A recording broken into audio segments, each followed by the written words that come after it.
Okay, these are additional notes and comments about the relations and functions notes. So again, you hopefully have all of this stuff copied down. We were talking about functions and vertical line tests yesterday. As far as functions go in Algebra 1, there are really three main families that we focus on. Linear is anything that's a nice straight line. This will be the entire fall semester. We're really going to focus on straight lines, okay? Quadratics are kind of this U shape. It's almost more of like a V that's been rounded, because it doesn't end up straight up and down on the edges like a U. It does kind of come out at a slant right there. And then exponential, we don't get into until right before our STAR test, like in March. And so these are your graphs that start out really, really slow and then all of a sudden grow really quickly with that exponential. So these are just the three main function families that we're going to cover this year. I wanted to just kind of introduce them. But let's talk about this continuous versus discrete issue, okay? So on this continuous versus discrete situation, you've got to kind of keep track of, if it is continuous, kind of the key word that you're going to think about is the data connected? Connected data means it is continuous data. It does not mean that it goes on forever, okay? From start to finish. So it can have a clear start and a clear finish. It doesn't have to have these arrows that go on forever. It's just from start to finish. Is it a nonstop string of data with no gaps? Discrete is when you're going to have separate disconnected dots or data. In other words, you've got dots.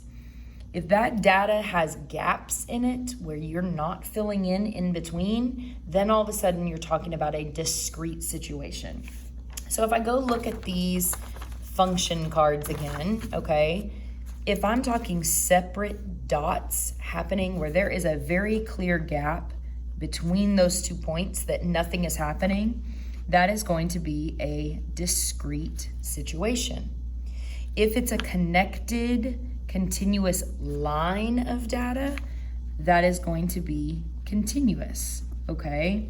So the circle, that would be a connected line, so it is continuous. And let me just say this about like this example right here, is it can have a clear stopping point. This one happens to have arrows on it, but even if it had a clear start and stop, it can still be continuous, okay? It doesn't have to extend and go on forever to be continuous. It's just, is it connected in between your different points, okay?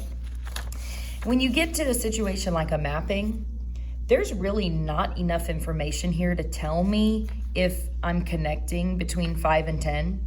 There's a space between 5 and 10, so I'm gonna assume that these are separated gap data, which would mean discrete.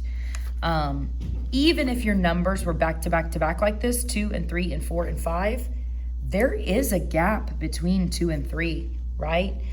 We don't always think about it, but there's 2.5, there's 2.1, 2.2, 2.3, there's 2.12, 2.13, 2.14. So there's actually a lot of data that's not being filled in between 2 and 3. There's a gap there, even if we don't think about there being a gap, okay? Again, if my graph is separate dots with gaps in it, it is discrete. If it is, there's no indication in this mapping that I've got anything happening between 1 and 3 and 3 and 5, that means it is discrete. My table of values, if I was to graph all of these, there would definitely be gaps between those 3 ordered pairs, those 3 dots, so it would be discrete as well. Again here, continuous connected line means it is continuous. Oh gosh, continuous, UOUS. A connected line is continuous. Watch, I'm just gonna be lazy and not have to do that part that I keep messing up. Separate ordered pairs. If I graphed them, -1, 5, 2, 5, it doesn't have to be a perfect graph, 3, 5, 8, 5. I've got gaps in between all 4 of those dots, so it is discrete. discrete because it's dots, and then continuous because I have a connected line, okay? When all you have is a very specific graph like that, that's how you determine whether it is, okay? It's very straightforward. Where it gets more confusing is when there's more information given. So for example, these graphs that you made over the data, okay? Then you really have to start thinking about, okay, well, when I graph it, it looks like there's gaps here, right? However, if I think about, okay, from this dot, which is like, you know, the 127 to the 325, okay, that's these first two dots here. I graphed those two dots, but is there data, are there values for the left-hand side of your paper that could have been between 1 and 2? If I was folding the paper and doing the experiment again, could I have ended up with a 2? Yeah, I could have folded it and the left side ended up at a 2. Could I have folded it and gotten 2.2? Well, since we were measuring centimeters, yeah, I could have measured that paper and had a measurement that was 2.2 centimeters, okay? So when you start really kind of thinking about this, you can't always base it just off the graph when there's more explanation given, okay? If all you have is a graph with no context, with no explanation, then you have to assume those dots are discrete, okay? If you all of a sudden now know that the left side and the right side, well, yeah, I mean, really, there is data in between those two. There is a connection happening where I could fill in all the values in between. This now suddenly becomes a continuous situation because really I could connect it all together and say, okay, depending on how I folded my paper, I could have really gotten any dot along this line, okay? So let's look at rooms and TVs. Here's my data. At first glance, it looks discrete, but I've got to go ahead and double check and think, okay, rooms. Could I have, I'm going to pick any two dots. I'm going to pick two fairly close dots, okay? Could I have had data in between the 7 rooms and the 8 rooms? No, right? We don't have 7.5 rooms. We're just going to count them as a room or not a room. So really in this situation, you can't fill in. I wouldn't let anybody tell me they had a half of a room. I said, either pick. You either have 7 rooms or 8 rooms. It may be a small room, but it's still a room, okay? Same thing with TVs. We're counting working TVs. So can you have between 6 and 7 working TVs? No, you're not gonna say, oh, I have 6.5 working TVs. It either works or it doesn't, guys, okay? And so we just count it that way.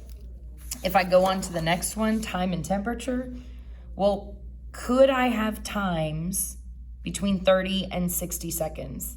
Yes. Okay, you weren't in class, you didn't see the experiment, but basically we covered up the thermostat and we said, okay, every 30 seconds, we're gonna stop and record where the temperature is.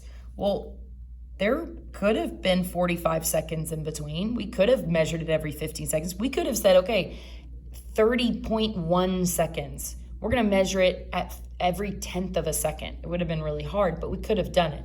Same thing with temperature. Are there temperatures between 67 and 68? Yeah, you could have a temperature of 67.1, okay? So really I could have connected these together and said, okay, the temperature really did probably gradually rise along the way just because we didn't see it happen and we didn't record it every single step of the way.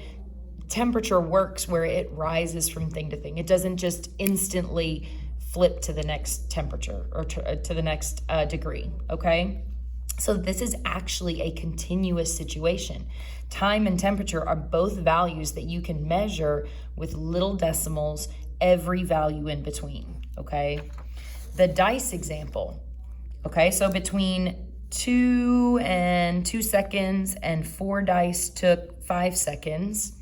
Well, okay, if we think about how the experiment was done, we were actually stacking dice. So we had somebody actually stack 2 dice and we timed it.